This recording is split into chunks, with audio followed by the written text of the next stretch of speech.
Hello my dear students, अपनी ये जो सीरीज चल रही है most important concepts of grammar, आज ये इसकी सेकंड वीडियो है। और जैसा कि मैंने आपको पिछली क्लास में बताया, जितने भी कॉन्सेप्ट्स मैं आपको करा रहा हूँ ये चैप्टर वाइज फॉर्म में करा रहा हूँ, ताकि जब ये सारी वीडियोस पूरी हो जाएं तो आपको कंप्लीट कोर्स के रिवीजन की तो फील आए ही आए। उसके अलावा जब आप एक वीडियो पूरी करते हैं तो आपको फीलिंग, वो सेटिस्फैक्शन आनी चाहिए कि एटलीस्ट उस चैप्टर के जितने इंपॉर्टेंट कॉन्सेप्ट्स है वो मेरे रिवाइज हो गए। जैसे आज अपन एडजेक्टिव चैप्टर को देखेंगे, ठीक है। इसकी प्लेलिस्ट भी मैंने क्रिएट कर दी है। यूट्यूब चैनल पे ऐसे दिखता है ना आपको, वीडियोस ये वो करके, वहाँ पे प्लेलिस्ट भी दिखता है। तो प्लेलिस्ट में आप देखेंगे most important concepts of grammar नाम से मैंने इसकी प्लेलिस्ट बना दी है। अच्छा जी, कुछ बच्चे पीडीएफ के लिए मैसेज कर रहे थे, कमेंट कर रहे थे पीडीएफ कहाँ मिलेगी। पिंड कमेंट के अंदर मेरी ऐप का लिंक है, आप उसको इंस्टॉल करेंगे। होम पेज पे ही फ्री पीडीएफ नाम से उसके अंदर फोल्डर बना हुआ है, उसके अंदर आपको ये इसकी पीडीएफ मिल जाएगी। और जब ये सारी वीडियोस पूरी हो जाएंगी, ये बात मैं इसलिए बता रहा हूँ, काफ़ी बच्चे कह रहे सर नोट्स भी बनाने हैं, कि इनके कोई नोट्स वोट्स की ज़रूरत नहीं है यार, ठीक है। इंपॉर्टेंट कॉन्सेप्ट ही तो करा रहा हूँ। और जब ये सारी वीडियोस पूरी हो जाएंगी तो मैं कंपाइल करके, जैसे अभी तो क्या होता है, जैसे एक स्लाइड के ऊपर 2 ही सेंटेंसेज हैं, है ना, तो इसकी तो बहुत लंबी पीडीएफ बन जाएगी। तो मैं इसकी कंपाइल करके एक शॉर्ट कंसाइज पीडीएफ, जिसका आप प्रिंट भी निकलवा सकें, ऐसी पीडीएफ मैं आपको प्रोवाइड कर दूंगा जब सारी वीडियोस खत्म हो जाएंगी तब। अभी कोई पॉइंट नहीं है, ठीक है। अभी के लिए जो क्लास की पीडीएफ होती है ये आपको वहाँ पे मिल जाएगी। आ जाइए शुरू करते हैं। कॉन्सेप्ट नंबर 11 अपना, position of ordinals and cardinals. अब आपने एडजेक्टिव चैप्टर के अंदर ये चीज़ सुन रखी होगी पहले कभी। ये जो वर्ड्स होते हैं ना, फर्स्ट सेकंड थर्ड फोर्थ, जो सीक्वेंस को बताते हैं, इनको बोलते हैं ऑर्डिनल्स। नाम से याद कर सकते हो, ऑर्डर को बताने वाले, क्रम को बताने वाले ऑर्डिनल्स हो गए। और ये जो वर्ड होते हैं 1 2 3 4 5 6, ये कहलाते हैं कार्डिनल, ठीक है। अब रूल कुछ ऐसा है कि अगर ऑर्डिनल और कार्डिनल, रूल ये पढ़ाया जाता है कि ऑर्डिनल और कार्डिनल यदि साथ में लगाने हो तो ऑर्डिनल पहले आएगा और कार्डिनल बाद में। जैसे कि he has solve the 5 first questions of the exercise. उसने उसने अब कहना क्या था, कहना ये था उसने पहले 5 सवाल लगा लिए एक्सरसाइज के, कहना ये था। अब आप देख पा रहे हैं कि 5 क्या है, 5 एक कार्डिनल है। फर्स्ट क्या है, फर्स्ट एक ऑर्डिनल है। और रूल के अकॉर्डिंग क्या है कि अगर कार्डिनल ऑर्डिनल साथ में है तो पहले ऑर्डिनल आएगा और फिर कार्डिनल आएगा, है ना। तो यानी ये जो फर्स्ट है इसको आपको यहाँ यूज़ करना चाहिए था। ये जो फर्स्ट है ये उठ के इससे पहले जाना चाहिए था, ठीक। ये तो हुआ रूल। अगर इसके पीछे का कॉन्सेप्ट जानना चाहते हो तो कॉन्सेप्ट भाई ऐसा है कि ये क्वेश्चन है नाउन, ऑब्वियस बात है। जिसके लास्ट में एस लगा के प्लूरल करते हैं, टेबल टेबल, चेयर चेयर्स, ये क्या होते हैं, नाउन होते हैं। अब इस नाउन को देखो जरा ध्यान से, कि मुझे एक चीज़ देख के बताना कि ये जो 5 है और फर्स्ट है, ध्यान से देखना इन दोनों वर्ड्स को, इसमें से क्वेश्चंस के लिए कौन सा आया है। क्या ये दोनों ही क्वेश्चंस के लिए आए हैं, क्या इनमें से एक वर्ड क्वेश्चंस के लिए आया। थोड़ा एक बार सोचने की कोशिश करो। उसने सॉल्व कर दिए पहले 5 क्वेश्चन, बस ये सोचो कि कौन सा वर्ड किसके लिए लगाया गया है। थोड़ा सा भी सोचोगे तो आप समझ पा रहे होगे कि 5 तो इसकी क्वांटिटी बता रहा है कि 5 क्वेश्चंस। उसने कितने क्वेश्चन सॉल्व किए, 5। लेकिन ये जो फर्स्ट है ना, ये क्वेश्चन के लिए नहीं आया, क्योंकि ये तो प्लूरल लिखा हुआ देखो, है ना। फर्स्ट क्वेश्चंस ऐसा तो कर नहीं सकते। ये फर्स्ट जो है क्वेश्चंस के लिए ना आके फर्स्ट आया 5 के लिए, पहले 5 सवाल। आ रही बात समझ में। तो हो क्या रहा है एक्चुअली, ये जो 5 शब्द है ये आया क्वेश्चंस के लिए, यानी जो नाउन के लिए आया वो है एडजेक्टिव।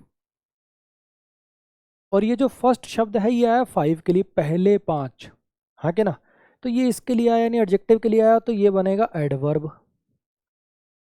और अगर ये तीनों चीज़ें सीक्वेंस में लगानी हो, एडवर्ब एडजेक्टिव नाउन, तो कैसे सीक्वेंस चलता है। अगर मैं कहूँ he bought a very big house, पहले एडवर्ब फिर एडजेक्टिव फिर नाउन, ऐसे ही चलता है, हाँ कि ना। नाउन के साथ उसके लिए लगाने वाला एडजेक्टिव आता है और उससे पहले एडवर्ब आता है। इसी वजह से इसका जो सीक्वेंस है वो बन जाएगा फर्स्ट 5 क्वेश्चंस। तो अगर रट्टे से करना है तो वो ये है कि भाई ऑर्डिनल कार्डिनल जब साथ में आए तो ऑर्डिनल पहले आता है, ठीक है। और अगर कॉन्सेप्ट की बात करें तो बात ऐसी है कि जब ऑर्डिनल कार्डिनल साथ में लगाए जाते हैं तो ऑर्डिनल जो होता है वो कार्डिनल के लिए एडवर्ब के जैसा काम करने लग जाता है, इसलिए उसे पहले लगाया जाता है कार्डिनल से। ये था इसके पीछे का लॉजिक। चलो जी, फिर से वही पिछली वीडियो वाला काम। जैसे ये सेंटेंस दिखेंगे आप वीडियो को पॉज कर देंगे और खुद से एक बार आंसर सोचेंगे। अगर वाकई में सीखना चाहते हो, रिवाइज करना चाहते हो कॉन्सेप्ट्स को, तो खुद से सोचना, ठीक है। जैसे ही ये सेंटेंस आए वीडियो पॉज। चलो जी, सोच लिया। The policeman checked only the 10 first trucks that were standing in the line. Policeman ने सिर्फ पहले 10 ट्रक चेक किए जो लाइन में खड़े थे। लाइन में मान लो 100, 200, 300 ट्रक खड़े थे, उनमें से सिर्फ पहले 10 ट्रक उसने चेक किए। ठीक है, मतलब खाना पूर्ति के लिए एक एक ट्रक कौन चेक करेगा यार, उसमें तो 5-7 घंटे लग जाएंगे। बस पहले 10 ट्रक चेक किए किसमें क्या जा रहा है, अच्छा सबके पेपर ठीक है और जाने दिए। अब यहाँ पे आपको समझ में आ रहा होगा, पहले 10 ट्रक का आपको कहना है। तो ये जो ट्रक्स है, ये जो नाउन है, इसके लिए ये 10 शब्द तो ऑब्जेक्टिव की तरह से काम कर रहा है, 10 ट्रक। और ये फर्स्ट क्या कर रहा है, पहले 10 ट्रक, फर्स्ट आया है 10 के लिए, यानी ये फर्स्ट काम कर रहा है एडवर्ब के जैसा, यानी इसकी जो पोजीशन है वो जाएगी 10 से पहले। और ये क्या हो जाएगा, द फर्स्ट 10 ट्रक्स। यहाँ पे हो जाएगा जी द फर्स्ट 10 ट्रक्स। क्लियर हो गया। जैसे इस वाले के अंदर भी मैं ऊपर लिख देता हूँ, कई बार बच्चे कंफ्यूज हो जाते हैं। यहाँ पे हो जाएगा द फर्स्ट 5 क्वेश्चंस। ऐसे इसमें 15 men went into lion's den one by one as a challenge। 15 आदमी एक शेर की गुफा के अंदर गए, शेर की मांद के अंदर गए, एक एक करके, एक चैलेंज के रूप में। लेकिन सिर्फ 2 लास्ट सर्वाइव्ड, लेकिन सिर्फ आखिरी वाले 2 बचे। तब तक शेर का पेट भर गया होगा भाई, हैं। 15 आदमी एक एक करके शेर की मांद में गए, लेकिन सिर्फ आखिरी वाले 2 बचे, ये कहना है। अब यहाँ पे जरा समझने की कोशिश करना, नाउन लिखा नहीं है, इसके बाद यहाँ पे नाउन लिखा नहीं है, मैन दोबारा रिपीट नहीं होने दिया, वरना रियलिटी में क्या है, द लास्ट 2 men सर्वाइव्ड। यहाँ पे वो जो मैन शब्द है ये अंडरस्टूड है, दोबारा लिखने की ज़रूरत नहीं पड़ी, क्योंकि सेंटेंस के रेफरेंस से ये बात क्लियर हो रही है।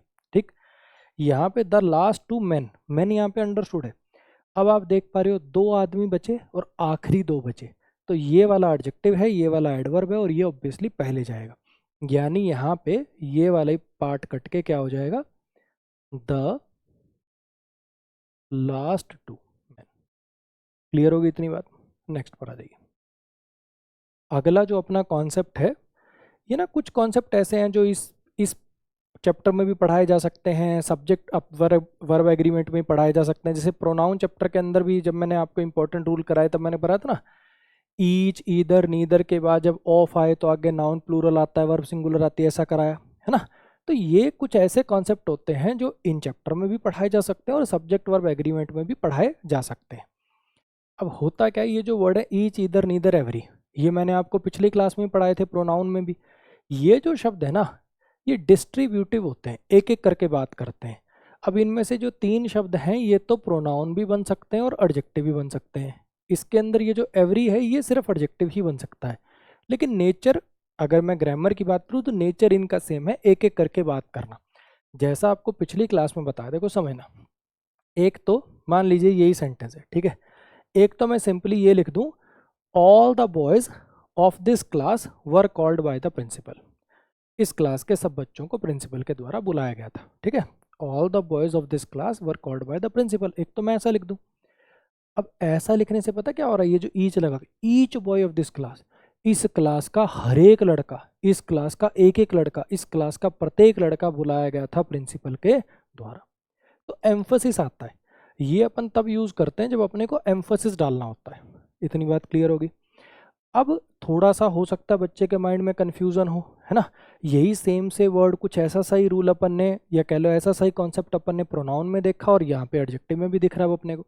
उसमें और इसमें फ़र्क था, थोड़ा ध्यान से देखना। उसमें क्या था, ईच, ईदर, नीदर प्रोनाउन थे। कैसे प्रोनाउन थे वो, क्योंकि उसके बाद कोई नाउन नहीं आ रहा था, बल्कि ऑफ लगा के आगे नाउन लिखा गया जिसमें से छांटा जा रहा था, लड़कों में से हर एक, लड़कों में से प्रत्येक, ऐसे करके, आके ना। अब यहाँ पे आप देख रहे हैं इसके बाद नाउन है, ईच, ईदर के बाद नाउन आ रहा है, और ऑब्वियस बात है जो नाउन के साथ लगते हैं प्रोनाउन तो होते नहीं, वो तो एडजेक्टिव होते हैं। तो इस बार ये ईच, ईदर, नीदर, एवरी किसका काम करेंगे, एडजेक्टिव का काम करेंगे। लेकिन नेचर वही है, एक एक करके बात करना, सिंगुलर करके बात करना, इसलिए ये नाउन किस में लिखा जाएगा, सिंगुलर में। और जब आपका सब्जेक्ट ही सिंगुलर हो गया तो वर्ब तो ऑब्वियसली सिंगुलर आनी है, क्योंकि ये वाले वर्ड तो किसकी तरह से काम करेंगे, एडजेक्टिव की तरह से। ये सब्जेक्ट बन जाएगा तो वर्ब तो ऑब्वियसली सिंगुलर ही आएगी। अब यहाँ पे इस ऑफ को देख के कंफ्यूज मत होना कि सर आपने पिछली क्लास में तो पढ़ाया था कि ऑफ के बाद नाउन प्लूरल आएगी। इस ऑफ और उस ऑफ में फ़र्क है। वो ऑफ सिलेक्शन को दिखा रहा था, ईच ऑफ द बॉयज, लड़कों में से हर एक, वर्कर्स में से हर एक, ये वाला जो ऑफ है ये पोजेशन को दिखा रहा है।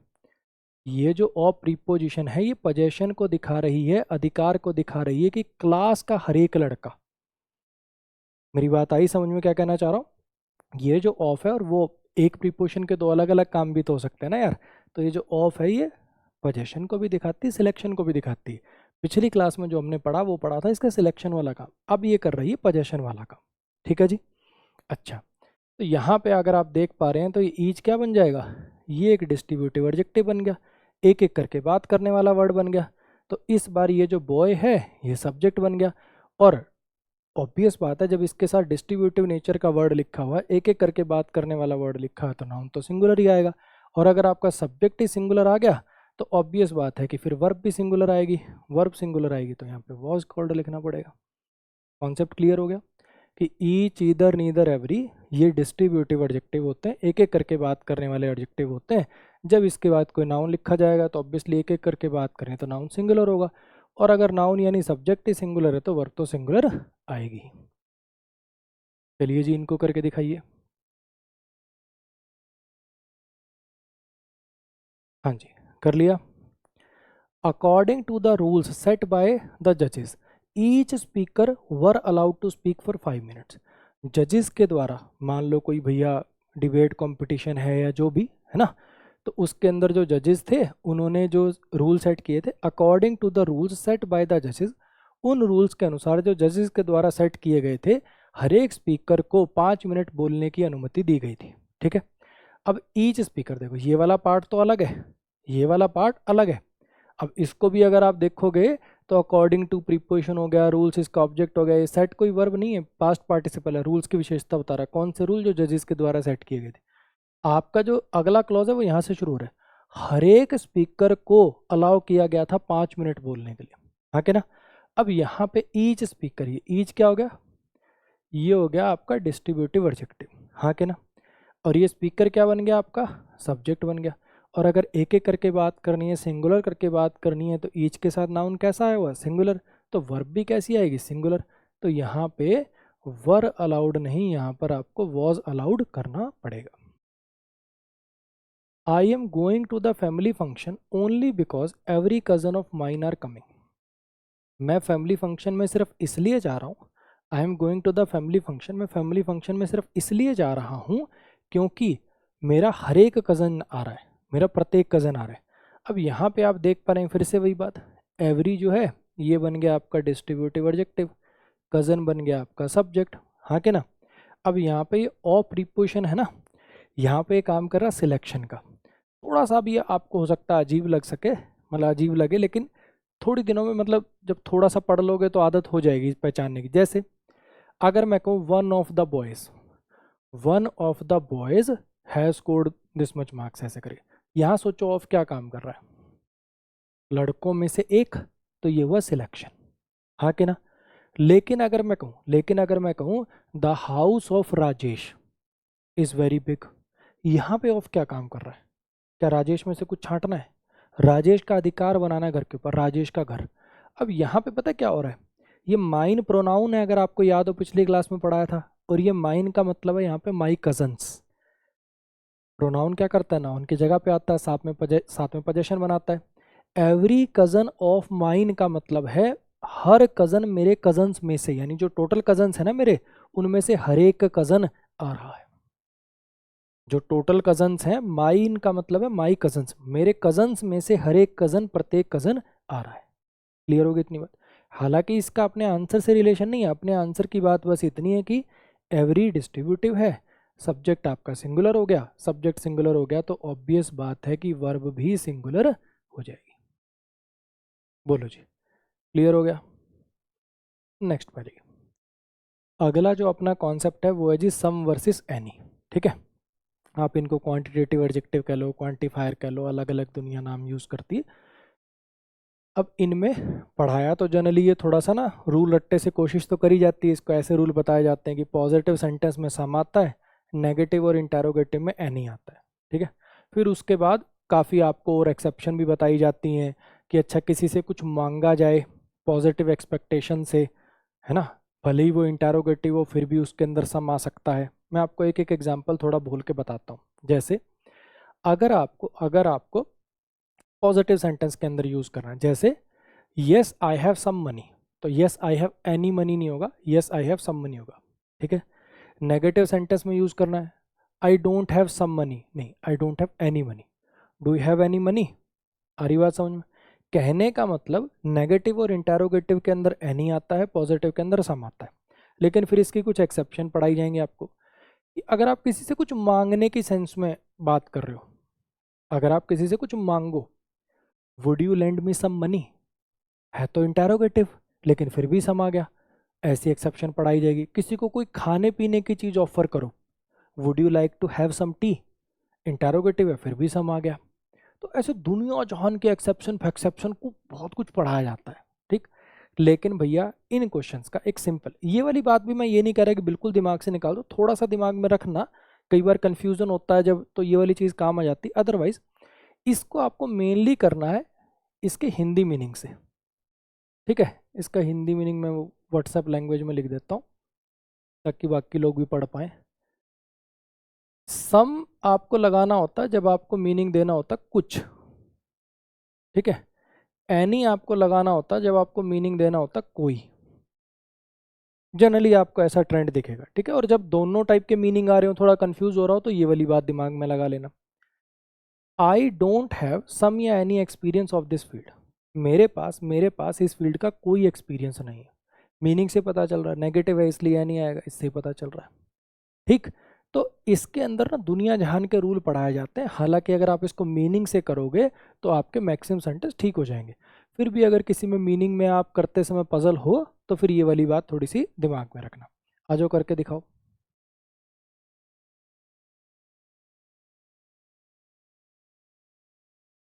हाँ जी। She told me that she needed any time to think about my proposal. उसने मुझे कहा कि उसे कुछ समय चाहिए मेरे प्रपोजल के बारे में सोचने के लिए। कुछ वाला मीनिंग देना है, पॉजिटिव सेंटेंस है, दोनों बातें अपने सेट बैठ रही हैं, तो यहाँ पे अपन क्या लगाएंगे, एनी कट के सम आ जाएगा। You all are invited to my birthday party this weekend but please do not bring some presents. तुम सब इन्वाइटेड हो मेरी बर्थडे पार्टी में जो इस वीकेंड पे है, लेकिन कुछ गिफ्ट मत लाना कि कोई गिफ्ट मत लाना, लेकिन कोई भी प्रेजेंट्स मत लाना। ठीक है। बोलते सब है लेकिन अंदर से सब चाह रहे होते हैं ले आओ। कोई वाला मीनिंग देना है, इसलिए क्या आ जाएगा, एनी आ जाएगा। हाँ कि ना? नेगेटिव सेंटेंस है इसलिए एनी आ गया, ऐसे भी सोच सकते हो। ठीक। चलो जी नेक्स्ट कॉन्सेप्ट पर आ जाइए। ये कुछ ऐसे एडजेक्टिव्स हैं जो अपने आप में एब्सोल्यूट होते हैं। कहने का मतलब, जैसे कोई चीज़ अगर मैं कह दूं ये काम इम्पॉसिबल है, तो फिर कम इम्पॉसिबल, ज़्यादा इम्पॉसिबल, उस वाले के कंपैरिजन में ज़्यादा इम्पॉसिबल, ये सब का कोई सेंस नहीं है। इम्पॉसिबल का मतलब ही है जो हो नहीं सकता, तो उसमें कम ज़्यादा कैसे होगा। ऐसी मान लो मैं कहूँ ये चीज़ यूनिवर्सल है, हर जगह पाई जाती है, तो कम यूनिवर्सल ज़्यादा यूनिवर्सल, सेंसलेस बात हो जाएगी। इटर्नल जो कभी ना मरे, अनश्वर, है ना, जो भगवान के लिए अपन जने लगाते भगवान इटर्नल है, तो अब कम इटर्नल ज़्यादा इटर्नल, इटर्नल का मतलब ये जो कभी ख़त्म नहीं होगा, है ना। Chief, ideal, supreme, perfect, unique, excellent, ये सारे के सारे ऐसे वर्ड हैं जो अपने आप में एब्सोल्यूट हैं, इनकी आगे तुलना नहीं हो सकती। अगर आपने कह दिया ये ग्लास फुल है, फुल वर्ड का यूज़ तभी करते हैं जब एक बूंद भी डालें तो बाहर आए, तो कम फुल, ज़्यादा फुल, ऐसा कुछ नहीं कह सकते। अगर आपको कहना ही हो ना कभी ज़िंदगी में गिलास आधा भरा है, तो हाफ फुल वर्ड का यूज़ मत किया करो, वहाँ पे हाफ फिल्ड वर्ड का यूज़ किया करो। तो क्योंकि फिल्ड क्या है, वर्ब से बना हुआ है, वो हो सकता है आधा कम ज़्यादा, लेकिन फुल अपने आप में एक एडजेक्टिव है जो तभी यूज़ करना जब पूरा भरा हो। एम्प्टी वर्ड का तभी यूज़ करना जब किसी चीज़ में एक बूंद भी ना हो। मान लो मैं कोई ये वाटर टैंक एम्प्टी है, एक बूंद भी ना हो, तभी कहना। हाफ एम्प्टी, पार्शली एम्प्टी, ये सब मत लगाना। ठीक है। हाँ, हाफ फिल्ड, पार्शली फिल्ड, ये लगा सकते हो, उसमें कोई दिक्कत नहीं है। ये बात मैं आपको थोड़ी सी स्ट्रेस देके इसलिए बता रहा हूँ क्योंकि आप कई बार डिक्शनरी वगैरह देखोगे, उसमें भी आपको मिल जाएगा word completely full, half full वगैरह भी मिल जाएंगे आपको, क्योंकि वो स्पोकन वगैरह में चलते हैं, लेकिन पेपर में आए तो नहीं चलेंगे। ठीक है। इसी बारी कितना बवाल हो गया पिछले साल के सीजीएल में, है ना, यूनिक पे आया था या किस पे आया था, मोस्ट प्रोबेबली तो यूनिक पे ही आया था। है, अब क्या किया, हर बार तो ये कॉम्पिटिटिव एग्जाम वाले क्या करते हैं कि जो प्यूरिस्ट ग्रामर है, जो फॉर्मल ग्रामर है, उसके अनुसार एरर ठीक होगा, है ना। लेकिन जब इसकी कोर्ट में एक्सप्लेन गलत दे दिया आंसर, मोस्ट यूनिक या मोस्ट एक्सीलेंट ऐसा कुछ करके सवाल था, और मोस्ट यूनिवर्सल या जो भी था कहने का मतलब, और उसका कह रहे हैं कि इस बार नहीं नहीं ये चल जाता है। यार सारी उम्र से तुम जो कॉम्पिटिटिव एग्जाम में पूछते आए हो वहां तो तुम ये कह रहे थे कि नहीं चलता, इस बार तुमसे गलत आंसर दिया गया तो मानने की बजाय क्या करें, नहीं नहीं मॉडर्न इंग्लिश में चल जाता है। तो भाई ऐसा कुछ हो जाएगा तो देखो कोई इलाज नहीं है, फिर तो कोर्ट केस इलाज है और मेरे पास कोई इलाज नहीं। लेकिन ग्रामर ये कहती है कि ये एडजेक्टिव ऐसे हैं जो नॉन ग्रेडेबल है, इनकी आगे तुलना नहीं हो सकती। कोई बंदा या कोई चीज़ मरी हुई है तो आधा मरा हुआ, ज़्यादा मरा हुआ, कम मरा हुआ, ज़्यादा मरा हुआ, ये सब नहीं करना चाहिए, ठीक है। शेप का कंपैरिजन, अगर आपने किसी चीज़ को सर्कुलर कह दिया तो सर्कुलर हो गई, अब कम सर्कुलर ज़्यादा सर्कुलर नहीं हो, साइज़ का हो सकता है, ये टेबल बड़ा है ये छोटा है, बिगर स्मॉलर ये हो सकता है, शेप का कंपैरिजन नहीं होता। I can assure you that this school is most excellent, मैं तुम्हें आश्वासन दे सकता हूँ, मैं तुम्हें अश्योरिटी दे सकता हूँ कि ये जो स्कूल है ये मोस्ट एक्सीलेंट है। एक्सीलेंट हो गया तो फिर मोस्ट लगाने की क्या जरूरत है, एक्सीलेंट का मतलब ही बहुत बढ़िया, सबसे बढ़िया, तो यहाँ पे मोस्ट की ज़रूरत नहीं है, ठीक है। करिए ज़रा।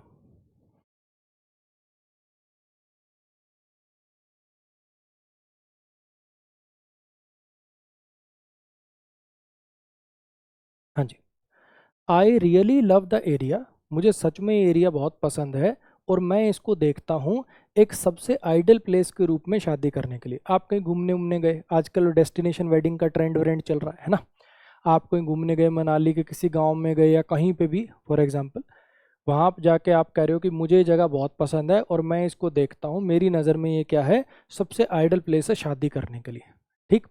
अब यहाँ पे आइडियल का मतलब ही होता है सबसे बढ़िया, तो उसके साथ मोस्ट लगाने की ज़रूरत क्या है, तो यहाँ पे आप ये द मोस्ट काट के I see it as an ideal place to get married. Clear होगी इतनी बात। Today I met a person, आज मैं एक ऐसे आदमी से मिला जो जानवरों से कम्युनिकेट कर सकता था। आई गेस सम ह्यूमन, मुझे ऐसा लगता है कि कुछ ह्यूमन जो होते हैं, कुछ इंसान जो होते हैं वो पैदा ही होते हैं कुछ यूनिक टैलेंट के साथ। सबसे यूनिक अब इसने कर दिया, यूनिक का मतलब ही होता है भाई जिसके जैसा कोई और ना हो, सबसे हटके, यूनिक वर्ड का मतलब ही है, तो फिर उसके साथ मोस्ट लगाने की ज़रूरत आपको नहीं है, और ये द भी आपका ड्रॉप हो जाएगा। टैलेंट्स लिखा हुआ प्लूरल है ना, प्लूरल के साथ वैसे भी आर्टिकल लगाने की ज़रूरत नहीं होती, ये यूनिक वर्ड से अपने आप ही वो डेफिनेट हो रहा है तो कोई आर्टिकल की भी ज़रूरत नहीं है यहाँ पे, है ना। तो डायरेक्ट लिख दोगे some humans are born with unique talents, the unique talents या अ यूनिक टैलेंट या ऐसा कुछ करने की आपको ज़रूरत नहीं है, क्योंकि ये प्लूरल है। अगर टैलेंट वर्ड होता ना यहाँ पे, टैलेंट होता, प्लूरल ना होता तो अ यूनिक टैलेंट करते, प्लूरल है तो इस बार प्लूरल के साथ एन तो आते ही नहीं, है ना, और कोई स्पेसिफिक नहीं करना इसके लिए ता भी नहीं आएगा। जनरलाइज सेंस में बात करने की, मुझे लगता है कुछ इंसान पैदा होते हैं कुछ यूनिक टैलेंट्स के साथ, तो यहाँ पे कोई आर्टिकल की आपको रिक्वायरमेंट नहीं है। नेक्स्ट पर आ जाइए, बहुत अच्छा कॉन्सेप्ट है। अगर एक पर्सन या किसी चीज़ का कंपैरिजन करना हो एक ग्रुप के साथ तो वह पर्सन या वो जो चीज़ है वो उस ग्रुप का पार्ट नहीं होनी चाहिए। अब इस बात को थोड़ा ध्यान से समझना। जैसे मान लो इस सेंटेंस की अपन बात करते हैं, ठीक। Rohan is taller than all the boys of his class. मान लीजिए जो सर्कल है ये रिप्रेजेंट करता है रोहन की क्लास के सब बच्चों को, ठीक है। इसमें जो डॉट है ये इसकी क्लास के सब बच्चों को रिप्रेजेंट कर रहे हैं, ठीक। इनमें से मान लीजिए जो सबसे लंबी लाइन खींची है ये है रोहन, ठीक। अब मैंने लिखा रोहन लंबा है अपनी क्लास के सब लड़कों से, रोहन लंबा है अपनी क्लास के सब लड़कों से, अपनी क्लास के सब लड़कों में तो ये खुद भी आ गया, तो क्या रोहन खुद से ही लंबा हो सकता है, नहीं हो सकता ना। एक्चुअली होता क्या है, हिंदी में सेंटेंस पढ़ने में हमें एकदम सही लगेगा, रोहन लंबा है अपनी क्लास के सब लड़कों से, हिंदी में ऑब्वियस मान लेते हैं कि रोहन को छोड़ के ही बात करी जा रही होगी, लेकिन इंग्लिश में इसको अलग करना पड़ेगा। अगर आप एक नाउन की तुलना एक समूह से कर रहे हो, अगर आप एक नाउन की तुलना एक ग्रुप से कर रहे हो तो वो नाउन इस ग्रुप का पार्ट नहीं होना चाहिए। आपको कहना पड़ेगा रोहन लंबा है अपनी क्लास के सब लड़कों से, रोहन को छोड़कर, रोहन को हटाकर, रोहन को छोड़ के जितने बच्चे बचे ना, रोहन को छोड़ के क्लास में जितने बच्चे बचे उनसे रोहन लंबा है, आपको ये कहना पड़ेगा। तो यहाँ पे Rohan is taller than all the other boys या all other boys of his class कहना पड़ेगा। हरी बात समझ में, यहाँ पे ऑल द बॉयज़ को हटाकर यहाँ पे all other boys of his class आपको कहना पड़ेगा। ऑब्वियस बात है, उस क्लास के तो ऑल द अदर यूज़ कर लो, कोई दिक्कत नहीं है उसमें। All the other boys of his class, all दो लगा रहे हैं, मतलब ऑल और द लगा रहे हैं तो आप खाली अदर लगा लो। अदर लगाने से क्या होगा, एक्सक्लूड हो जाएगा। ठीक है, कॉन्सेप्ट समझ में आया? एक बार दोबारा सुनो, ध्यान से सुनो। ऑब्वियस बात है कि तुलना किसी और से होती है। जैसे मैं कह सकता हूँ सुरेश जो है वो महेश से लंबा है, ये कह सकता हूँ। लेकिन क्या कभी ये कह सकता हूँ सुरेश सुरेश से ही लंबा है? क्या खुद से? ऑब्वियस बात है, दो व्यक्ति हों अलग अलग सुरेश नाम के तो हो सकता है। अगर खुद की बात करनी है तो कह पाओगे मैं खुद से लंबा हूँ, मैं खुद से अमीर हूँ, मैं खुद से गरीब हूँ? हो सकता है क्या? नहीं हो पाएगा। कंपैरिजन हमेशा किसी और से होता है। तो उसी कॉन्सेप्ट के बेस पर ये कॉन्सेप्ट बना कि जब आप एक नाउन की तुलना एक ग्रुप से करवाना चाहते हो तो वो नाउन उस ग्रुप का हिस्सा नहीं होना चाहिए। अभी क्या लिखा, रोहन जो है वो लंबा है क्लास के सब लड़कों से। क्लास के सब लड़कों में तो खुद भी आ गया, तो हमें इसको बाहर करना पड़ेगा। और इसको बाहर करने के लिए क्या वर्ड यूज कर दिया, other. All the other boys of his class, other boys लिखते ही समझ में आ गया कि रोहन को छोड़कर बाकियों के साथ। अब कुछ बच्चों के मन में एक डाउट आएगा, सर हमने कुछ ऐसा पढ़ा था कि एक की तुलना जब एक से करनी होती है तब लगाते हैं comparative degree. Tall, taller, tallest में टॉलर, वाइजर, ब्रेवर ये तब लगाते हैं जब एक की तुलना दूसरे से करनी है। जब सर एक की तुलना बहुत सारों से करनी होती है तब तो सुपरलेटिव डिग्री लगाते हैं, टॉलेस्ट, वाइजेस्ट, ब्रेवेस्ट ये सब लगाते हैं। अब मेरी बात ध्यान से सुनना, क्या यहाँ पर सुपरलेटिव डिग्री लग सकती है? बिल्कुल लग सकती है। इसी सेंटेंस को आप ऐसे लिख दो, Rohan is the tallest boy of his class, या इन हिज क्लास भी चल जाएगा। Rohan is the tallest boy in his class, अपनी क्लास में रोहन सबसे लंबा है। एकदम सही है वो, नो एरर है, चकाचक चलेगा वो। लेकिन अब पेपर में क्या आते हैं, पेपर में आते हैं स्लैश। अब मान लीजिए मैं यहाँ स्लैश लगा देता हूँ, ठीक है। मान लीजिए मैंने स्लैश लगा दिया, ऐसे A B C D part में इसको डिवाइड कर दिया। मैंने स्लैश लगाकर ए बी सी डी, अभी के लिए इसको अदर को हटा देता हूँ एक बार। A B C D part में इसको मैंने डिवाइड कर दिया, A part, B part, C part, और ये डी हो गया आपका नो एरर। ठीक है, अब इस सेंटेंस को क्या वैसे ठीक किया जा सकता है? मैं मानता हूं आपकी बात, एक की तुलना जब बहुत सारों से करनी होती है तो जनरली अपन सुपरलेटिव ही प्रेफर करते हैं। Rohan is the tallest boy in his class, एकदम चकाचक सही है वो सेंटेंस। लेकिन क्या अभी इस सेंटेंस को वैसे ठीक किया जा सकता है? अगर मान लो मैं यहाँ टॉलेस्ट लिखूंगा तो फिर इस देन का क्या करूंगा, इस ऑल का क्या करूंगा? Rohan is the tallest boy in his class, ये लिखने से सही होगा, मीनिंग ठीक है, ग्रामर ठीक है। लेकिन क्या इस सेंटेंस को उसमें कन्वर्ट किया जा सकता है? नहीं। तो आपको एक नई बात जानने की जरूरत है कि ऐसी कोई पत्थर की लकीर नहीं है कि टॉलर का यूज सिर्फ तभी होगा जब दोनों साइड पे एक एक ही व्यक्ति हो। नहीं, कंपैरेटिव डिग्री का यूज एक का कंपैरिजन, या कह लो एक ग्रुप का दूसरे ग्रुप से, एक पर्सन का एक ग्रुप से कंपैरिजन, इनके लिए भी टॉलर, वाइजर, ब्रेवर का यूज किया जा सकता है। बस ध्यान रखिएगा, कंपैरिजन करते वक्त दो व्यक्तियों का कंपैरिजन करो तब तो कोई दिक्कत ही नहीं है, Rohan is taller then Suresh.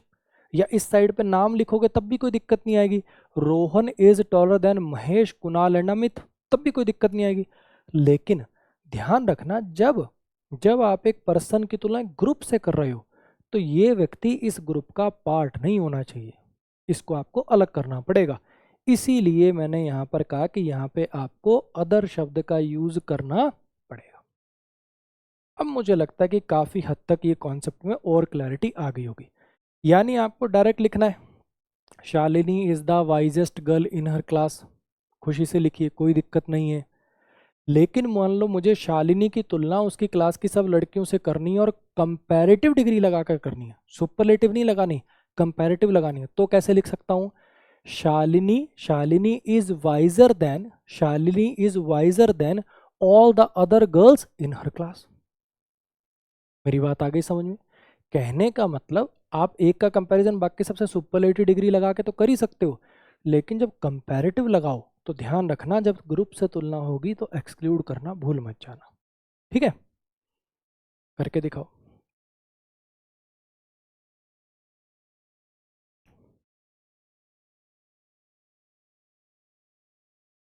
Rohan my colleague is more hard working than all the employees of our company. Rohan जो कि मेरा कलीग है वो ज़्यादा हार्ड वर्किंग है हमारी कंपनी के सब एम्प्लॉयज से। ठीक, अब यहाँ पे ज़रा समझने की कोशिश करना, रोहन मेरा कलीग है, हमारी कंपनी लिखा है, यानी मैं भी उसी कंपनी में काम करता हूँ, रोहन भी उसी कंपनी में काम करता है, यानी रोहन खुद भी उस कंपनी का एम्प्लॉय है। तो रोहन ज़्यादा हार्ड वर्किंग है कंपनी के सब एम्प्लॉयज से, उसमें तो ये रोहन राहुल जो भी है खुद भी आ गया, इसको बाहर करना पड़ेगा।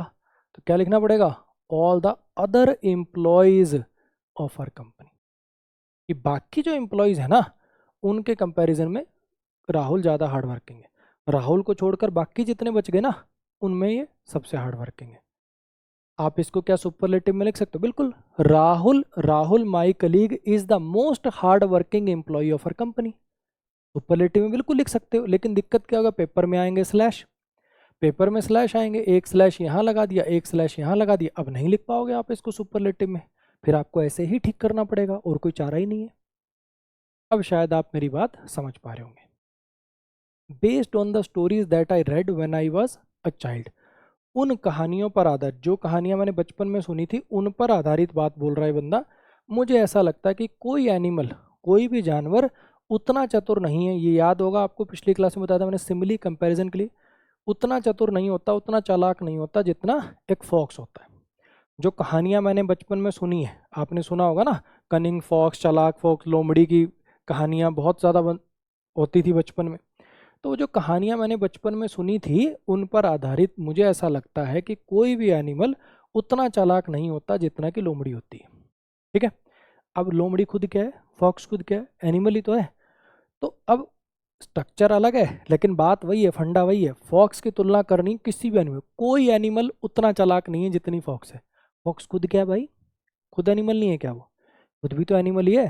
तो इस बार आपको लिखना पड़ेगा नो अदर एनिमल, कोई भी और एनिमल, और लगाने से क्या हुआ, देखो फॉक्स को छोड़कर बात हो गई, फॉक्स को छोड़कर जितने बच गए ना उनमें से कोई भी और एनिमल उतना चालाक नहीं है जितना कि फॉक्स है।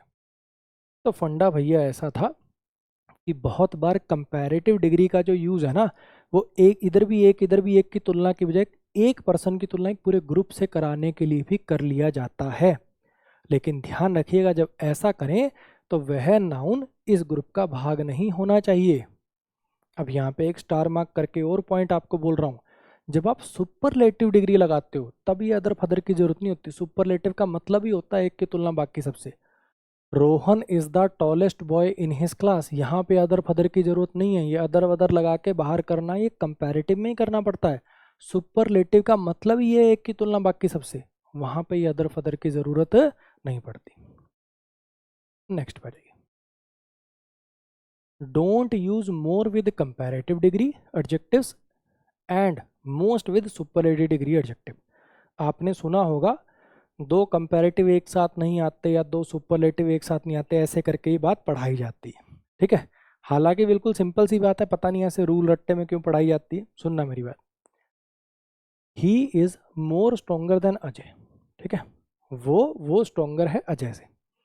अब ध्यान से समझना इसकी डिग्री कैसे चलती है, स्ट्रॉन्ग स्ट्रोंगर स्ट्रोंगेस्ट, जैसे wise wiser wisest, brave braver bravest, toll taller tallest, ऐसे चलती हैं।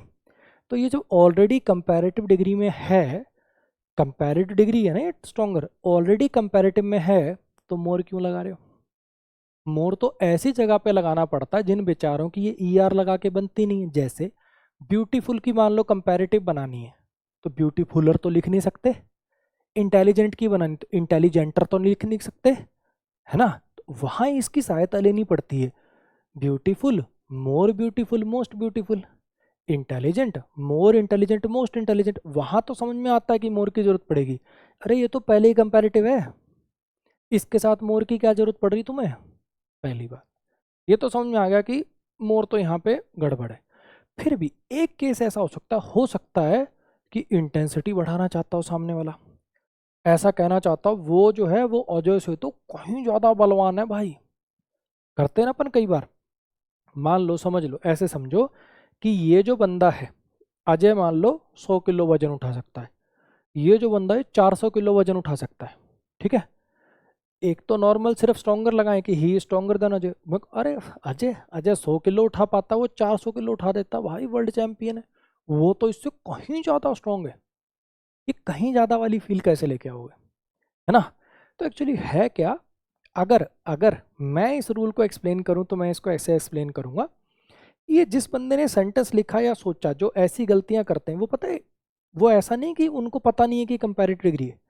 मुझे ऐसा लगता है ये गलती जो है, जब ये ग्रामर में गलती ऐसी इंट्रोड्यूस हुई, लोग करने लगे।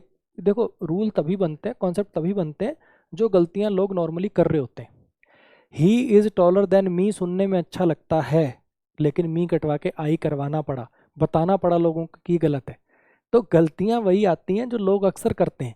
तो ये वाली गलती क्यों करने लगे होंगे लोग?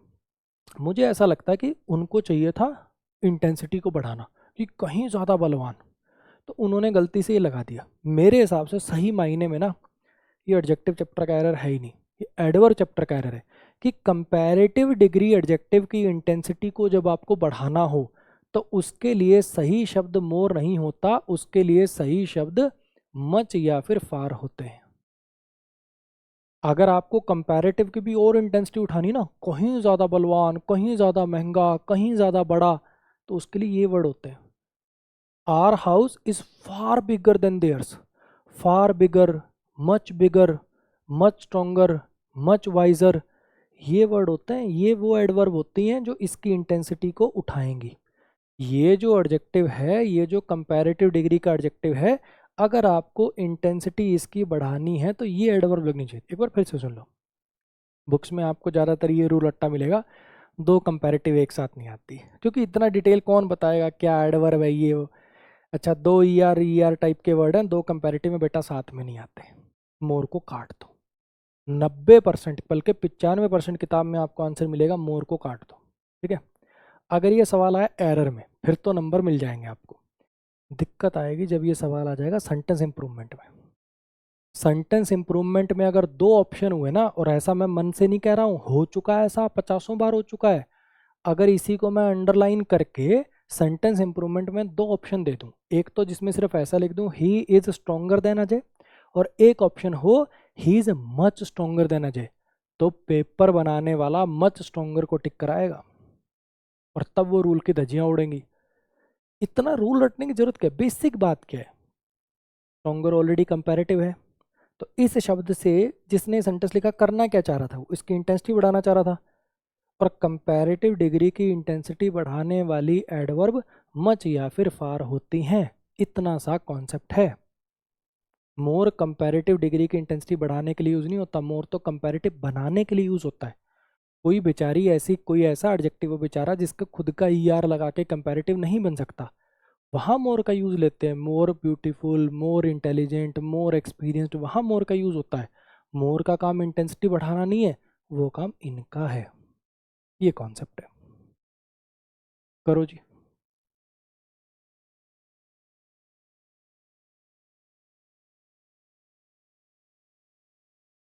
हाँ जी, कर लिया। मिस्टर मेहता की दो बेटियां हैं। Mr Mehta has two daughters, daughters आएगा यहाँ पे। मिस्टर मेहता, और ये छुटपुट यार, जैसे पिछली जो प्रोनाउन वाली क्लास थी उसके अंदर ना, वो वन वाला जो सेंटेंस था उसमें ही इज वर्ब छूट गई थी। मुझे लगता है देखो, इतना आप मेरे चैनल पे आए हो तो इतना छुटपुट ही है, अगर मैं यहाँ पे एस लगाना भूल भी जाता तो तुम देख लोगे। ये छुटपुट गलतियाँ चला लिया करो, है ना। Mr Mehta has two daughters, Mr Mehta की दो बेटियां हैं। The younger one is more prettier than the older one, जो छोटी वाली है वो ज़्यादा सुंदर है बड़ी वाली से, ये कहना है। अब ये जो प्रीटियर वर्ड है, ये तो अपने आप में कंपैरेटिव है। मोर का यूज़ तो हम कंपैरेटिव बनाने के लिए लेते हैं, मोर इंटेलिजेंट, मोर ब्यूटीफुल, मोर एक्सपीरियंस्ड, उनके लिए लेते हैं। ये तो पहले से ही कंपैरेटिव है। यानी शायद यहाँ पे जिसने सेंटेंस लिखा, जो बोलना चाह रहा था, वो इंटेंसिटी बढ़ाना चाह रहा था। तो यहाँ पे मोर कट के आपको मच या फिर फार का यूज़ करना चाहिए। मैं आपको एक बार फिर बता दूं, 95% बल्कि 99% किताबों में आपको इसका आंसर मिलेगा कि मोर नहीं लगेगा, क्योंकि सब ये ऐसे ही पढ़ाते हैं, सब यही बताते हैं कि दो कंपैरेटिव एक साथ नहीं आती, मोर को उड़ा दो। लेकिन अगर ये सेंटेंस इंप्रूवमेंट में आ गया ना, और दो ऑप्शन हुए, मोर को उड़ाना और मच प्रीटियर लिखना, तो मच प्रीटियर सिलेक्ट होगा, ध्यान रखना। ठीक है। एरर में तो सबको नंबर मिल जाएंगे, जिसने सोचा मोर को उड़ा दूं उसको भी नंबर मिल गए, जिसने सोचा मोर को काट के मच और फार लिख दूं उसको भी नंबर मिल गए। लेकिन सेंटेंस इंप्रूवमेंट में वही जीत पाएगा जो मच और फार लगा के आएगा। I really like spending time with him, मुझे सच में पसंद है उसके साथ समय बिताना, क्योंकि वो सबसे नाइसेस्ट व्यक्ति है जिससे मैं आज तक मिला हूँ। जितने लोगों से आज तक मैं मिला हूँ उनमें सबसे नाइस व्यक्ति है। अब फिर वही बात, नाइसेस्ट तो ऑलरेडी सुपरलेटिव है। Nice nicer nicest, brave braver bravest, toll taller tallest, ये तो ऑलरेडी सुपरलेटिव है। मोस्ट का यूज तो सुपरलेटिव बनाने में लगता। Intelligent, more intelligent, most intelligent, ऐसे बेचारे जो एडजेक्टिव होते हैं जिनकी ER EST से खुद की नहीं बन पाती, उनकी बनाने के लिए हम मोस्ट का मोर का यूज करते हैं। तो पहले से बनी हुई है, इसके साथ मोस्ट का क्या काम, तो यहाँ पे आपको इसको ड्रॉप करना पड़ेगा, मोस्ट तो हटेगा ही। अब फिर वही बात, इसमें भी हो सकता है कि जितने लोगों से आज तक मैं मिला ना, उनमें सबसे बढ़िया कहीं ज़्यादा जो सबसे नाइस आदमी है वो ये। मान लो सुपरलेटिव की भी आपको कभी इंटेंसिटी को बढ़ाना पड़ जाए, आपका मन हो जैसे था ना, इन सब में से तो अरे ये जितने लड़के हैं इन सब में वो तो कहीं ज़्यादा बलवान है, इंटेंसिटी आपको सुपरलेटिव की भी बढ़ानी पड़ जाए, तो उसके लिए वर्ड यूज होते हैं बाई फार, शायद आपके लिए नया वर्ड होगा, या फिर मच। मच यहाँ भी काम कर सकता है, यानी कंपैरेटिव की इंटेंसिटी भी उठा सकता है और सुपरलेटिव की इंटेंसिटी उठा सकता है। बस ध्यान रखना इनकी पोजीशन होती है द से पहले, बाई फार द नाइसेस्ट या फिर मच द नाइसेस्ट। बस पोजीशन ध्यान रखना, द के बाद मत लगा देना। ये ऐसे वर्ड हैं जो सुपरलेटिव की इंटेंसिटी बढ़ाने के लिए जब यूज में लिए जाएंगे तो कहाँ लिखे जाएंगे, द से पहले लिखे जाएंगे।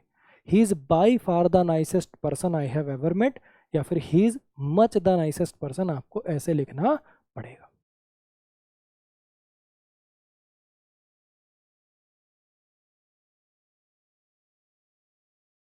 नेक्स्ट जो अपना कॉन्सेप्ट है जी, कॉन्सेप्ट नंबर 17, वो बेस्ड है डिफरेंस बिटवीन सम एडजेक्टिव्स, है ना, मीनिंग बेस्ड कह सकते हो आप।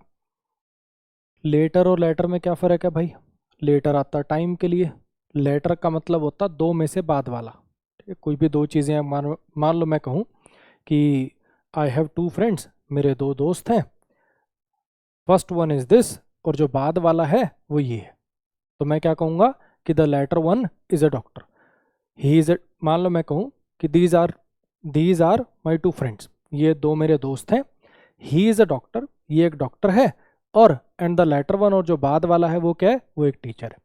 दो में से बाद वाले का जब आपको जिक्र करना होता है तब आप LATTER का यूज़ करते हो।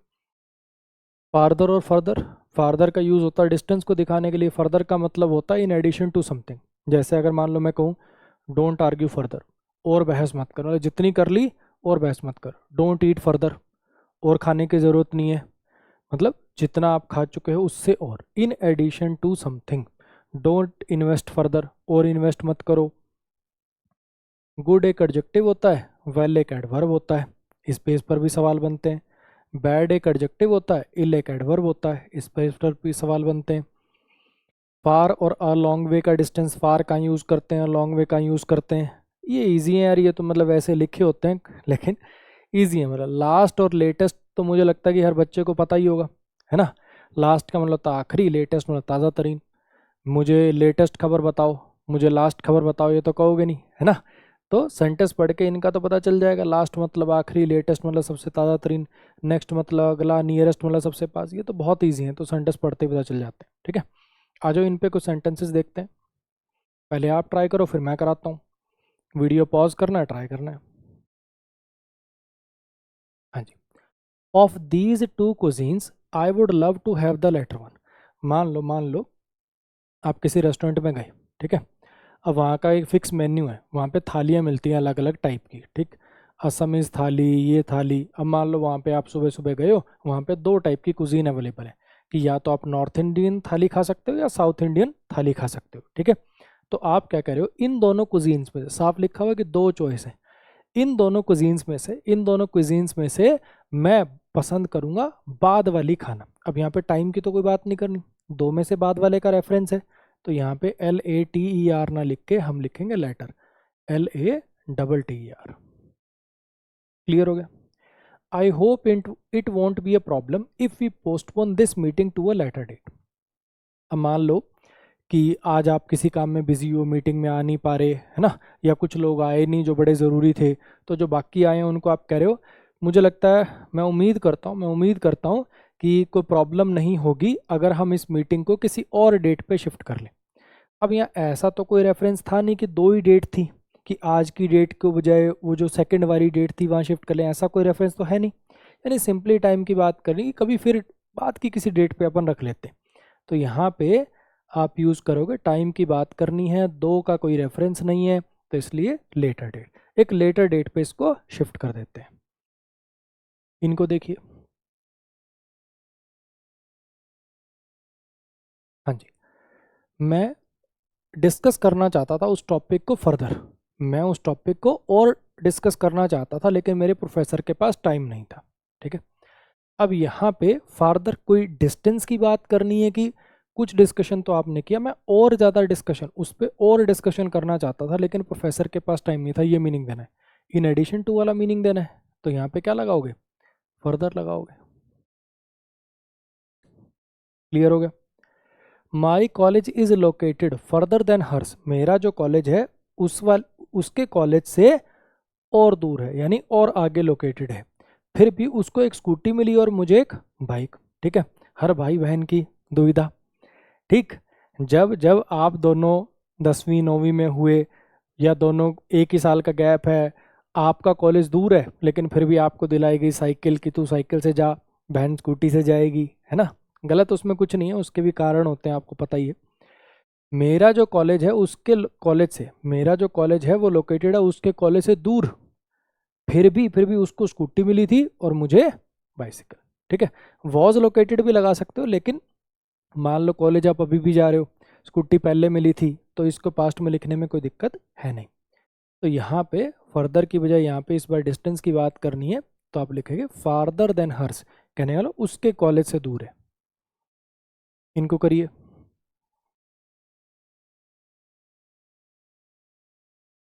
My friend has told me that his new restaurant this new restaurant serves well Indian food. मेरे दोस्त ने मुझे बताया, कि ये जो नया इंडियन रेस्टोरेंट है ये अच्छा खाना सर्व करता है। ठीक है, इंडियन फूड, और इससे पहले आपने ये वर्ड लगाया। अब आप देख पा रहे हो तो ये फूड नाउन है, इंडियन इसके लिए एडजेक्टिव है। अब मुझे देख के बताओ कि वेल इंडियन के लिए आया है कि वेल भी फूड के लिए ही आया है। ये जो वेल शब्द है या जो भी इसकी जगह आना है, वेल इंडियन, अच्छा इंडियन, कि इंडियन खाना भी इंडियन है और अच्छा भी खाना ही है। मेरी बात समझ रहे हो मैं क्या कहना चाह रहा हूँ। मेरा कहने का मतलब है कि यहाँ किसी एडवर्ब की जरूरत नहीं जो इंडियन को क्वालिफाई करे, ये दो एडजेक्टिव लगेंगे, दोनों के दोनों फूड के लिए ही लगेंगे। ठीक है, इंडियन फूड है और अच्छा खाना है, अच्छा इंडियन खाना। आप चाहो तो इतने पचड़े में आपको पढ़ने की जरूरत नहीं है, शायद आप समझ भी रहे होगे। अलग अलग जगह के एरिया के फूड को आप पूरे को एक भी मान सकते हो, ऐसा नहीं है कि इंडियन को अपन एडजेक्टिव ही माने। Indian food, Australian food, American food, आप इसको पूरे को भी नाउन लिख सकते हो, एक फूड की टाइप ही तो है ये। तो अब जरा सोचो कि इस नाउन को क्वालिफाई करने का काम तो एडजेक्टिव करेगा, और वेल यहाँ पर एडवर्ब लगा के दिया हुआ है, वेल तो एडवर्ब है, तो फिर आपको यहाँ पे क्या लिखना चाहिए था, एक एडजेक्टिव लिखना चाहिए था, यानी यहाँ पे आपको गुड लगाना चाहिए था। ठीक है, एक छोटी सी बात यहाँ पे ध्यान रखना कि अगर मान लो कभी ऐसे लिख दूं मैं, I am well, I am well now, अब मैं स्वस्थ हूँ, मैं ठीक हूँ, आई एम वेल। इस सेंटेंस में आई सब्जेक्ट है, एम लिंकिंग वर्ब है, और वेल जो है इस बार ये एडजेक्टिव है और सब्जेक्ट कॉम्प्लीमेंट है। इतना बेसिक ग्रामर आप जानते होंगे कि ऐसे वर्ब जिसमें कोई एक्शन नहीं होता, बस किसी के बारे में कुछ बताने के लिए लिखी जाती है, उनको लिंकिंग वर्ब कहते हैं। जो इज, एम, आर, वाज, वर, ये जब मेन वर्ब बनते हैं इनको लिंकिंग वर्ब कहते हैं। और उसके बाद ऑब्जेक्ट नहीं, उसके बाद जो वर्ड्स आते हैं उनको सब्जेक्ट कॉम्प्लीमेंट कहते हैं, क्योंकि वो सब्जेक्ट के बारे में कुछ बताते हैं। ठीक है, ये बेसिक ग्रामर की बातें। अब मैं कहना आपको यहाँ चाह रहा हूँ कि अभी 1 मिनट पहले मैंने यहाँ पे आपको लिख के बोला है कि वेल एक एडवर्ब होता है और गुड एक एडजेक्टिव होता है। ठीक है, और इसी बेस पे मैंने आपको ये सेंटेंस भी कराया कि इंडियन फूड ये नाउन हो गया, इसको क्वालिफाई करने के लिए एडजेक्टिव चाहिए था, तो वेल काट के गुड कर दो। ठीक है, ऐसे ही एक बार ये वाला सेंटेंस भी देख लो। I stayed up all night and prepared a lot for my meeting. मैं पूरी रात जगा और मैंने बहुत तैयारी करी थी मीटिंग की, लेकिन ये अच्छी नहीं गई, लेकिन जो मीटिंग थी वो बढ़िया नहीं गई। तो यहाँ पे आपको ये जो गो वर्ब है इसको क्वालिफाई करने के लिए एडवर्ब चाहिए। कैसी नहीं गई? अच्छी नहीं गई। तो एडवर्ब चाहिए तो गुड तो एडजेक्टिव होता है, इसलिए ये गलत हो जाएगा। क्या आएगा जी? यहाँ पे वेल आ जाएगा, क्योंकि मुझे यहाँ पर एडवर्ब की ज़रूरत थी। हाँ कि ना? अब मैं कहना आपको ये चाह रहा हूँ कि मैं एक साइड तो ये पढ़ा रहा हूँ कि गुड एडजेक्टिव होता है और वेल एडवर्ब होता है, एक साइड तो मैं ये पढ़ा रहा हूँ कि गुड एडजेक्टिव होता है और वेल एडवर्ब होता है, और वहीं दूसरी तरफ मैंने आपको ये वाला सेंटेंस लिख के दे दिया कि आई एम वेल के अंदर ये एडजेक्टिव है। तो थोड़ा सा याद रखने की बात है, ध्यान रखना, यहाँ पे वेल का मीनिंग चेंज हो गया। यहाँ पे वेल का मतलब है स्वस्थ, ठीक है। जैसे यहाँ पे वेल का मतलब अच्छा, गुड का मतलब अच्छा, या मीनिंग चेंज हो गया, हेल्दी मतलब हो गया इसका। आई एम वेल का मतलब है मैं स्वस्थ हूँ, मैं हेल्दी, ठीक है। ये वाले मीनिंग में वेल जो होता है, जब ये लिंकिंग वर्ब के बाद लगा जाए, जब लिंकिंग वर्ब के बाद वेल लगा जाए और इसका मीनिंग स्वस्थ निकल रहा हो, तब ये एडजेक्टिव की फॉर्म में अलाउड है, ठीक है। ये इसलिए बताया, कल को कभी पढ़ो, सोचो, फिर सोचो सर ने तो पढ़ाया था वेल एडवर्ब होता है, यहाँ कैसे आ गया, इसलिए बताइए बात। इसको देखो जरा,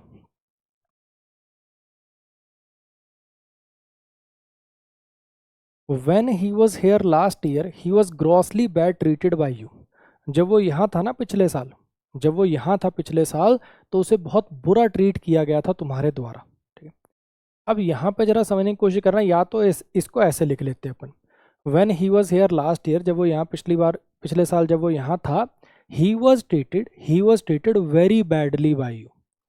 अपन एक एडवर्ब लगा लेते, बैड को बैडली एडवर्ब में कन्वर्ट कर लेते, और इंटेंसिटी बढ़ाने के लिए जैसे ग्रॉसली लिखा हुआ तो वेरी बैडली लिख देते, ठीक है, चल जाता, वो भी सही है, गलत वो भी नहीं है, वैसे भी ठीक कर सकते हो। लेकिन फिलहाल जो सिचुएशन है उसमें आप जरा देखो, ही सब्जेक्ट है, ये वॉज आपका हेल्पिंग वर्ब है, ये ट्रीटेड आपका मेन वर्ब है, पैसिव में लिखा गया है, ठीक है। वाक्य आपका ये वर्ब जो है आपकी पैसिव में, ही वॉज ट्रीटेड बाय यू। कैसे ट्रीटेड? अब यहाँ पे जरा समझने की कोशिश करो, बैड तो एडजेक्टिव होता है, मुझे ट्रीट वर्ब को क्वालिफाई कराना है, क्या वो काम बैड कर सकता है? बैडली कर सकता है, लेकिन बैडली की पोजीशन जो होती है बाद में होती है।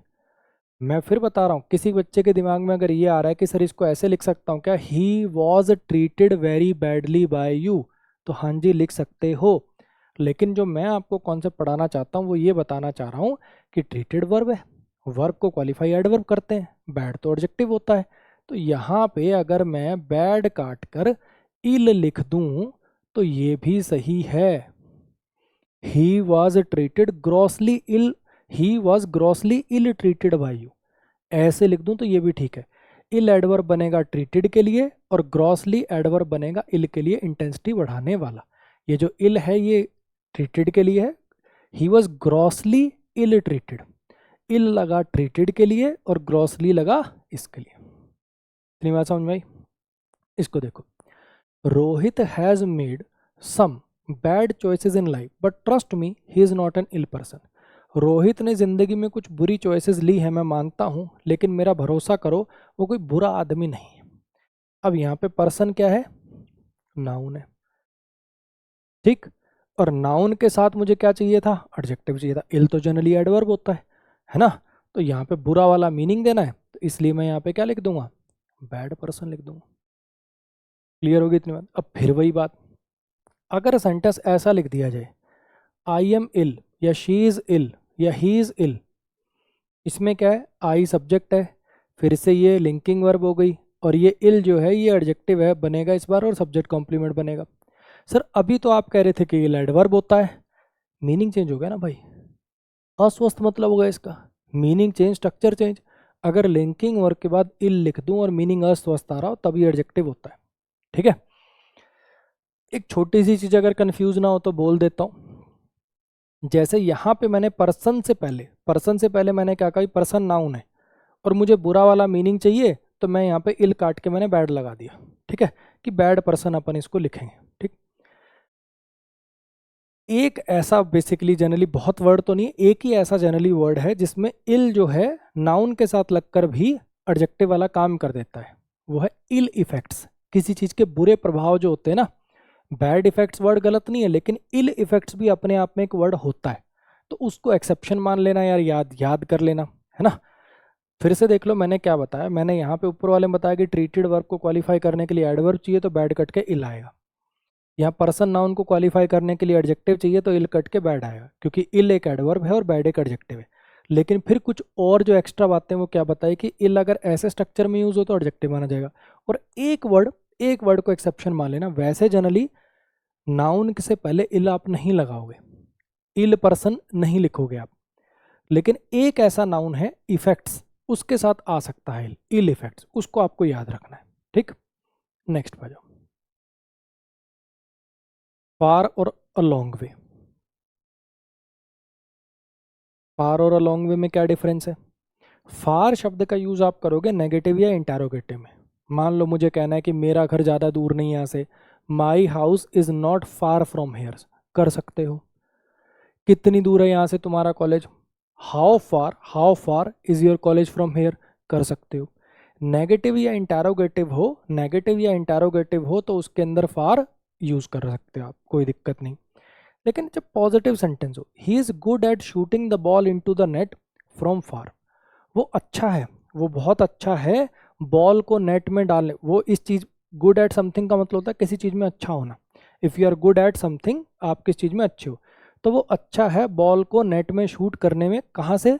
दूरी से भी, बहुत दूर से भी वो बॉल को नेट में डाल देता है और वो इस काम में बहुत अच्छा है। तो यहाँ पे अब ये कोई नेगेटिव सेंटेंस तो है नहीं, इंटेरोगेटिव तो है नहीं, तो यहाँ पे आपको लिखना पड़ेगा फ्रॉम अ लॉन्ग वे। ये थोड़ी सी बात ये देखो याद ही रखनी पड़ेगी, है ना। ये सीपीयू के पेपर में आ गया था एक बार, और जिस साल ये आया शायद 2015 में आया, तब किसी को नहीं आती थी ये वाली चीज़। तो यूसेज की बात है, ठीक है, इसका कोई ग्रामर का कॉन्सेप्ट नहीं है। जैसे वो आपने पढ़ा होगा, एक बोथ को नेगेटिव में यूज़ नहीं करते अपन, पढ़ा है ना। बिल्कुल वही बात है कि फार जो है ये नेगेटिव और इंटेरोगेटिव में यूज़ होता है, पॉजिटिव में आपको अ लॉन्ग वे शब्द का यूज़ करना होता है। नेक्स्ट कॉन्सेप्ट पर आ जाइए, present participle versus past participle. अब आपने अगर थोड़ी मोटी ग्रामर पढ़ी है तो आप जानते होंगे कि ये जो वर्ड होते हैं एडजेक्टिव की तरह से काम कर लेते हैं। जो V3 होती है और जो ING फॉर्म होती है उनसे अपन एडजेक्टिव भी बना लेते हैं। जैसे कुछ सिंपल सेंटेंसेस मैं आपको एक दो बोल के दिखाता हूँ। अगर मान लीजिए मैं कहूँ I saw a running horse, मैंने देखा एक भागता हुआ घोड़ा, रनिंग हॉर्स। तो आप देख पा रहे हैं रन में मैंने ING लगा के एक एडजेक्टिव बना लिया घोड़े के लिए। कैसा घोड़ा? भागता हुआ घोड़ा। फ्लाइंग बर्ड्स, उड़ते हुए पक्षी। क्राइंग चाइल्ड, रोता हुआ बच्चा। आप नोटिस कर पा रहे होंगे कि वर्ब के अंदर ING लगा के मैं उसको काम ले रहा हूँ एडजेक्टिव के जैसा, किसी नाउन की विशेषता बताने वाला, हाँ कि ना।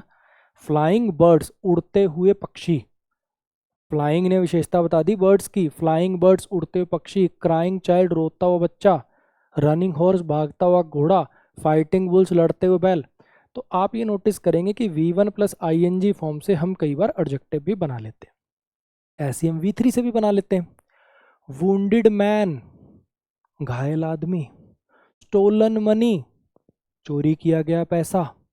रिटन इंस्ट्रक्शंस, लिखित इंस्ट्रक्शंस। इलेक्टेड मेंबर्स, चुने गए मेंबर्स। तो V1 प्लस ING से और V3 से हम एडजेक्टिव्स की फॉर्मेशन कर लेते हैं, ठीक है। ING वाले को बोलते हैं प्रेजेंट पार्टिसिपल फॉर्म और V3 वाले को बोलते हैं पास्ट पार्टिसिपल फॉर्म। हैं तो दोनों एडजेक्टिव, हैं तो दोनों एडजेक्टिव। अब दोनों में फ़र्क क्या है? दोनों में फ़र्क जो है वो कुछ ऐसा है कि V1 प्लस ING से जो एडजेक्टिव बनता है, जब वो किसी नाउन के साथ लगता है तो वो जो नाउन होता है इस काम का डूअर होता है। और V3 वाला जो एडजेक्टिव होता है वो जब जिस नाउन के साथ लगता है तो ये नाउन इस काम का रिसीवर होता है। ध्यान से समझना मेरी बात। हॉरिफाई माने डराना, हॉरिफाइंग मैन तो इसका मतलब निकलेगा डरावना आदमी, ऐसा आदमी जिसको देखकर लोग डर जाएं। हॉरिफाइड मैन यानी डरा हुआ आदमी, यानी जिसको किसी और ने डराया है। V1 प्लस ING वाला एडजेक्टिव जब नाउन के साथ लगता है तो ये वाला जो नाउन है ये इसमें जो काम हो रहा है ना उसका करता है, उसको करने वाला है। और V3 वाला जो एडजेक्टिव होता है ये जब जिस नाउन के साथ लगता है तो ये इसका रिसीवर बनता है। कुछ कुछ बात मेरी आई समझ में? एक और एग्जांपल से समझाने की कोशिश करता हूँ आपको। जैसे मान लो मैं लिखूं दो वर्ड, एक तो मैं लिखूं कन्फ्यूजिंग मैन और एक मैं लिख दूं कन्फ्यूज्ड मैन।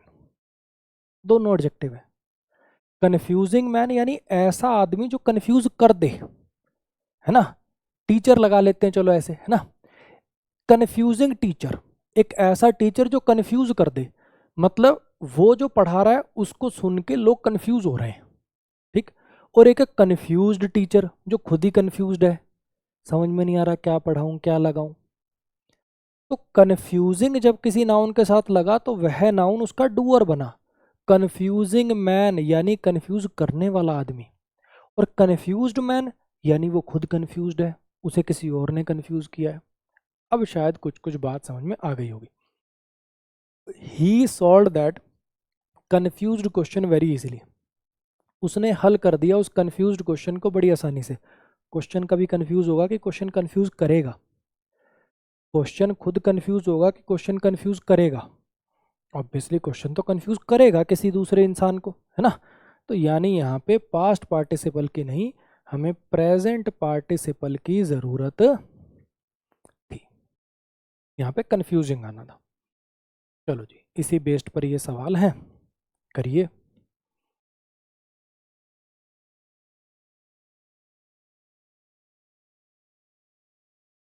हाँ जी। He told me that he had gifted his girlfriend a very interested novel on her birthday. उसने मुझे बताया कि उसने अपनी गर्लफ्रेंड को एक बहुत इंटरेस्टिंग नॉवल दिया है उसके बर्थडे पर। अब मुझे बताओ, नॉवल किसी चीज में इंटरेस्टेड होगा, नॉवल खुद किसी चीज में इंटरेस्टेड होगा कि नॉवल किसी का इंटरेस्ट जगाएगा? नॉवल तो यार नॉन लिविंग थिंग है, हाँ कि ना। ये नॉवल का किसी चीज में इंटरेस्ट होगा कि नॉवल इंटरेस्ट पैदा करने वाला होगा, नॉवल ऐसा जो सामने वाले का इंटरेस्ट जगा दे। तो यहाँ पे क्या लिखना पड़ेगा? इंटरेस्टिंग लिखना पड़ेगा। ज्यादा दिन गर्लफ्रेंड रहेगी नहीं बेटा, नॉवल वोवल गिफ्ट करेगा तो। I tried a lot but, I tried a lot but that I, कुछ गड़बड़ हो गई। I tried a lot but I could not find लिखना था यार, कुछ टाइपिंग एरर हो गए भाई, सॉरी, इसको ठीक कर दूंगा मैं। I tried a lot but I could not find my losing book, ठीक है। आई ट्राइड अ लॉट, मैंने कोशिश बहुत करी लेकिन मैं ढूंढ नहीं पाया अपनी गुम हुई किताब की गुम करती हुई किताब। किताब कुछ गुम कर रही है कि किताब गुम हुई हुई है? किताब डूअर है कि किताब रिसीवर है? ऑब्वियसली रिसीवर है, किताब ने थोड़ी कुछ गुम किया, किताब गुम हुई हुई है। तो यहाँ पे लूजिंग बुक नहीं, माई लॉस्ट बुक आपको लिखना पड़ेगा। बोलो जी, क्लियर हो गया? इसको मैं ठीक कर दूंगा एक बार के लिए, इसको हटा देता हूँ, बाद में टाइपिंग से ये सही हो जाएगा। अब आपको समझ में आ गया ना? वो एडिटिंग के टाइम पे वरना वो डिब्बा बना बना रह जाएगा, मैं इसको बाद में ठीक कर दूंगा, पीडीएफ में सही दिखेगा ये आपको। आ जाइए जी, आज के अपने सेकंड लास्ट कॉन्सेप्ट पर आ जाइए। वो है ये कुछ words, little, a little, the little, few, uh few, the few. Little और फ्यू में तो डिफरेंस ये होता है कि भैया लिटल लगता है अनकाउंटेबल के लिए और ये लगता है काउंटेबल के लिए, यानी पानी के लिए लगाना है तो लिटल लगाओगे, कुर्सियों के लिए लगाना है तो फ्यू लगाओगे। इतनी बात तो इन दोनों में आपस में डिफरेंस। अब इनमें क्या फ़र्क है, लिटल कब लगाना है, अ लिटल कब लगाना है? जब आपको नेगेटिव मीनिंग हो, जब आपको कभी ऐसा कहना है कि ना के बराबर ही पानी पिया, ना के बराबर ही दूध बचा हुआ है, फीलिंग देनी हो आपको ना के बराबर, नेगेटिव वाली फीलिंग देनी हो तो लिटल लगाओ। हाँ थोड़ा पानी बचा हुआ है, अरे थोड़ा चीनी देना थोड़ी, अ लिटल। मांग क्वांटिटी थोड़ी है, समझना जरा, ऐसा नहीं है कि इसमें कोई क्वांटिटी का फर्क है कि अच्छा ये तब लगाना जब 100 ग्राम से नीचे हो, ये तब लगाना जब 150 ग्राम तक हो गया, ऐसा कुछ भी नहीं है, बोलने वाले पे डिपेंडेंट है। जब आप पॉजिटिवली बात करना चाहते हो भी थोड़ा है लेकिन हाँ है, हाँ थोड़े पैसे हैं मेरे पास, I have a little money. अगर पॉजिटिव में बात करनी है थोड़े ही, ये लगाओगे। अगर मुझे कहना आई हैव लिटिल मनी, मेरे पास ना के बराबर पैसे हैं, तो ये लगाओगे। ये कब लगाओगे? ये तब लगाओगे जब आगे दैट लगा के कोई क्लॉज लगा रखा होगा और आपको सारे के सारे वाला रेफरेंस देना, जैसे जो थोड़े मोटे पैसे जितने थे मेरे पास वो उसने लूट लिए। The little money I had, the little money I had was stolen by Rajesh. जो थोड़े मोटे पैसे जितने थे, the little money that I had was stolen by Rajesh, थोड़े मोटे जितने पैसे थे वो सारे के सारे, ये होल क्वांटिटी को रेफर करने का आता है। सेम ऐसे ही जैसे इसके लिए वही वाली बात है। अगर मुझे कहना है कि यहाँ पे ना के बराबर कुर्सियां हैं, हमारी क्लास में ना के बराबर कुर्सियां हैं, तो फ्यू चेयर्स हैं। थोड़ी कुर्सियां हैं अभी, तो अभी नई लाने की जरूरत नहीं। A few chairs, there are a few chairs. कुछ कुर्सियां घर पे पड़ी हैं अभी, there are a few chairs at my home. Positive में बात करनी है तो ऐसा नहीं है कि 5 कुर्सी होंगी तो ये लगाना है, 15 होंगी तो ये लगाना, बोलने पे डिपेंडेंट है।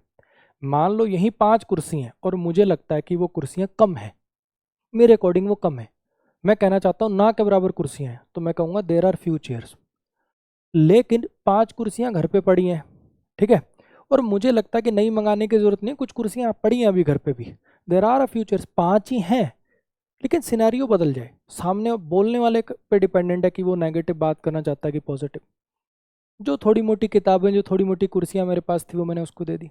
The few books I had, the few books I had, या that I had, that understood हो सकता है इसमें। The few books that I had were given to Rajesh. जो थोड़ी मोटी किताबें मेरे पास थी वो राजेश को दे दी गई थी। आ रही बात समझ में? तो भैया आपको मीनिंग देखना होता है, और पॉजिटिव नेगेटिव से यहाँ वो मतलब नहीं है कि नॉट लगा हुआ है कि नहीं, मीनिंग पॉजिटिव नेगेटिव, सामने वाला उस क्वांटिटी को कैसे एक्सप्रेस करना चाहता है। एक बार सोचो जरा यहाँ पे क्या भरें।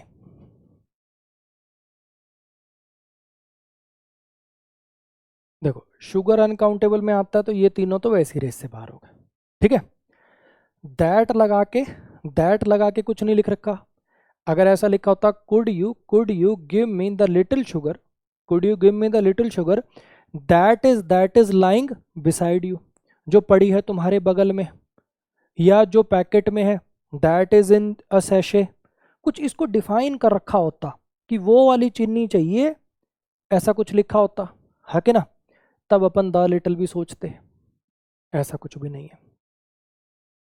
प्लीज मुझे ना के बराबर चीनी दे दो या थोड़ी चीनी दे दो, नेगेटिव की तो यहाँ पे कोई सेंस है नहीं, कुछ ऐसा हिंट भी नहीं है कि मैं नेगेटिव मीनिंग कन्वे करना चाहता हूँ।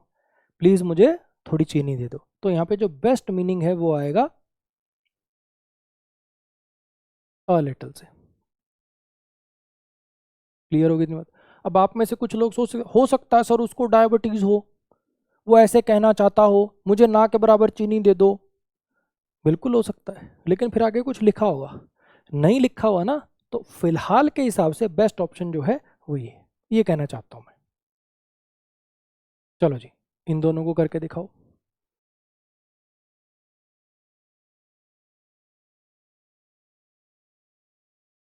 हाँ जी। When my friend was in trouble, जब मेरा दोस्त मुसीबत में था, I offered him a little money that I had with me।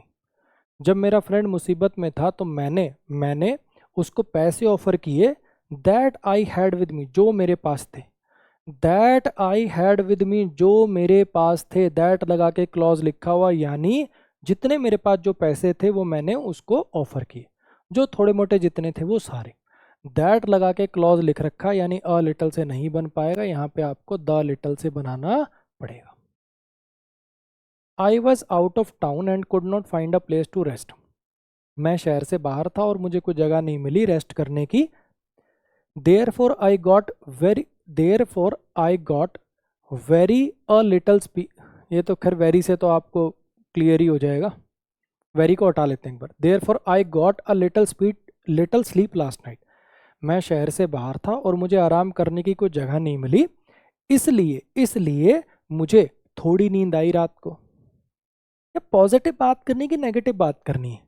कितनी बात तो लिख रखी है, घर से बाहर था, कोई ढंग की रेस्ट करने की जगह नहीं मिली, तो मुझे ना के बराबर ही नींद आई, ये कहेगा कि मुझे थोड़ी नींद आई?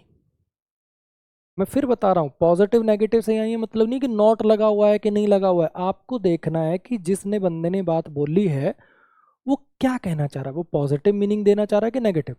ऑब्वियस बात है, क्या कहना चाह रहा है, ना के बराबर ही नींद आई, मुझे ना के बराबर ही नींद आई, तो यहाँ पे क्या लिखना पड़ेगा, अ लिटल करना पड़ेगा आपको। क्लियर होगी इतनी बात? एक बार के लिए फिर इसको भी मैं इरेज कर देता हूँ, ये टाइपिंग से हटाना है मुझे। वैसे वैसे तो देखो वेरी में भी कोई दिक्कत नहीं है, आई got very little sleep, very लगाना गलत नहीं होता इसके आगे, एक काम करते हैं इसको ऐसे ही रहने देते हैं। लेकिन वेरी लिखने से बस आप लोगों को थोड़ा हिंट ज़्यादा अच्छा मिल गया, लिटल आ लिटल में कंफ्यूज होते, वेरी लिखने से तो पता ही चल गया कि वेरी आ लिटल तो हो ही नहीं पाएगा, वेरी लिटल ही होगा, है ना। इसलिए बस मैं वेरी को हटाना चाहता था, और कोई बात नहीं थी। चलो जी, इसको देखिए।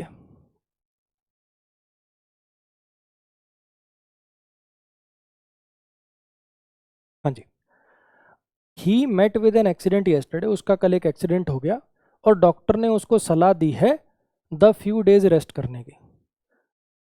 कुछ आगे दैट लगा के कोई क्लॉज दे रखा है क्या? नहीं, तो द फ्यू तो आएगा नहीं।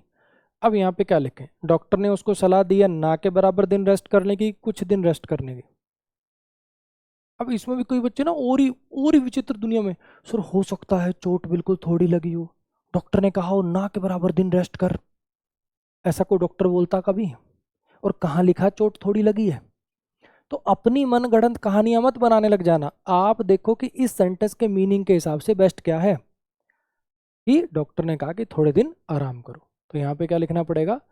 For a few days. The school had to cancel the debate competition, school को डिबेट कंपटीशन को कैंसिल करना पड़ा क्योंकि कुछ स्टूडेंट्स ने पार्टिसिपेट किया था। अब कोई चीज़ कैंसिल कब होगी, क्या कहना चाह रहे हो? ना के बराबर स्टूडेंट ने पार्टिसिपेट किया कि कुछ स्टूडेंट ने पार्टिसिपेट किया? कुछ स्टूडेंट ने किया तो फिर कैंसिल क्यों करना पड़ा? ना के बराबर ही स्टूडेंट आए होंगे, एक दो ही आए होंगे, इसलिए कैंसिल करना पड़ा।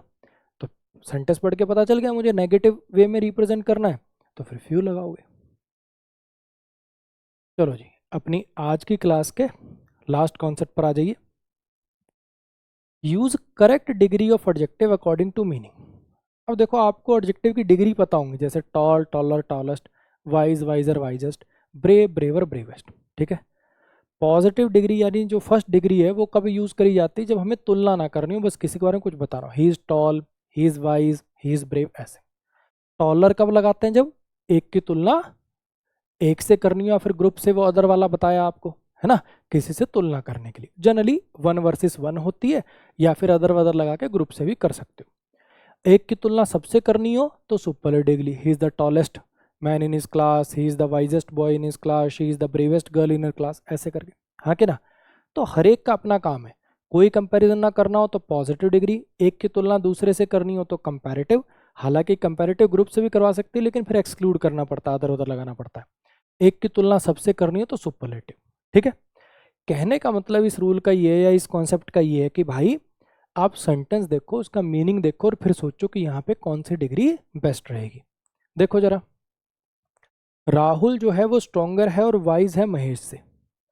अब दैन लगा के महेश लिख रखा है, यानी महेश से तुलना करनी है, हाँ कि ना? तो क्या यहाँ पे वाइज रह सकता है? जब तुलना करनी है, दैन लगा रखा है, तो इधर भी कंपैरेटिव है, पूरे मीनिंग से पता चल रहा है कि यहाँ भी कंपैरेटिव ही आएगा। तो क्या लिखना पड़ेगा? Rahul is stronger and visor then Mahesh. Simple. अब आप इसको अलग से रूल बना के पढ़ा देते हैं कि एंड से जब दो एडजेक्टिव जुड़ेंगे तो सेम डिग्री में आएंगे। अगर ये सेंटेंस ऐसे होता ये देन और ये ना होता, तो ऑब्वियस बात है तुलना करनी नहीं, तो दोनों पॉजिटिव में आते, Rahul is strong and wise, ऐसे होता। तुलना करनी है तो दोनों कंपैरेटिव में आएंगे। इसको रूल बना के पढ़ा देते हैं, हालांकि ऑब्वियस सी बात है यार। चलो इनको करके दिखाओ।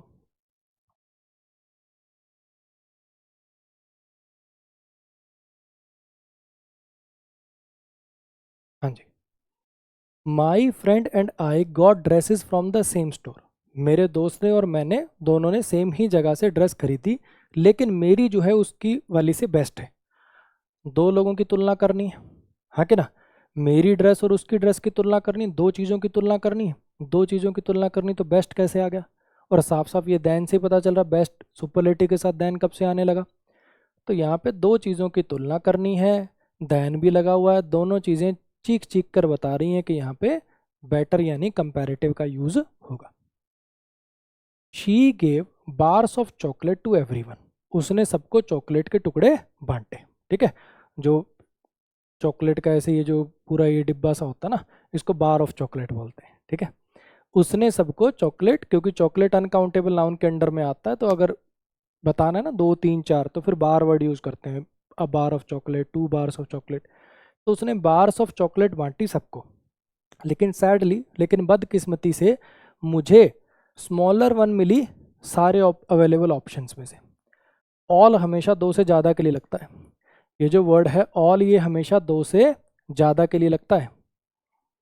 तो इसका मतलब ऑप्शन जो थे चॉकलेट के, इसका मतलब चॉकलेट के जो ऑप्शन थे वो 2 से ज़्यादा थे। उसने सबको चॉकलेट की बार बांटी, लेकिन सैडली मुझे सबसे छोटी वाली मिली जितने ऑप्शन अवेलेबल थे। ऑल से पता चल रहा है कि ऑप्शन 2 से ज़्यादा थे। ठीक है, 2 से ज़्यादा में से स्मॉलर कैसे लगेगा फिर? स्मॉलर तो 2 की कंपैरिजन के लिए लगता है, हाँ के ना? कोई अदर वदर कोई एक्सक्लूड वैसा भी कोई सिस्टम नहीं है, दैन वैन ऐसा कुछ लगा रखा हो। तो जितने भी अवेलेबल ऑप्शन है उनमें से मुझे बाय चांस गलती से या कह लो बदकिस्मती से सबसे छोटी वाली चॉकलेट मिली। तो यहाँ पे स्मॉलेस्ट लिखना पड़ेगा। क्लियर होगी जी इतनी बात? अब ये 4 सेंटेंसेस हैं जो आज की ही क्लास में जितने कॉन्सेप्ट आपको पढ़ाए गए हैं, बताए गए हैं, उन पे बेस्ड हैं। अगर आपको सारी क्लास बहुत अच्छे से समझ में आई है तो आप इनको बड़ी आसानी से कर लोगे। इनके आंसर आपको कमेंट करने हैं, और दूसरे के कमेंट प्लीज़ मत देखना। ये नहीं कि दूसरे का कमेंट देख लिया और उसी का लाइक कर दिया और मान लिया ठीक है। अपना खुद का बिना किसी दूसरे का पढ़े इनके आंसर कमेंट करना, और अगर हो सके थोड़ी थोड़ी एक्सप्लेनेशन लिख सको तो वो भी लिखना, ताकि आपको और याद रहने की प्रोबेबिलिटी बढ़े। उम्मीद करता हूँ कि इस सीरीज़ के अंदर मज़ा आ रहा होगा। ऐसे ही शिद्दत से ये पूरी सीरीज़ मैं पूरी करूँगा। और काफ़ी बच्चों की रिक्वेस्ट आ रही थी कि सर इसको कोशिश करिए सीपीओ से पहले करा दो। सीपीओ जैसे नेक्स्ट मंथ के एंड में है, सीएचएसएल भी और अप्रॉक्स तभी है, तो मैं पूरी ट्राई करूँगा कि इसको मैं उससे पहले ही ख़त्म कर दूँ। हर वीक में दो तीन वीडियोज़ आपकी आएँ, ताकि उससे पहले ही मैं इसको ख़त्म कर दूँ। ठीक है, अगर वीडियो अच्छी लगी हो तो एल्गोरिदम के लिए वो लाइक कमेंट शेयर वगैरह देख लेना। इनके आंसर तो देखो सबको कमेंट करनी है। आज के लिए गुड नाइट, मिलेंगे अगली वीडियो में।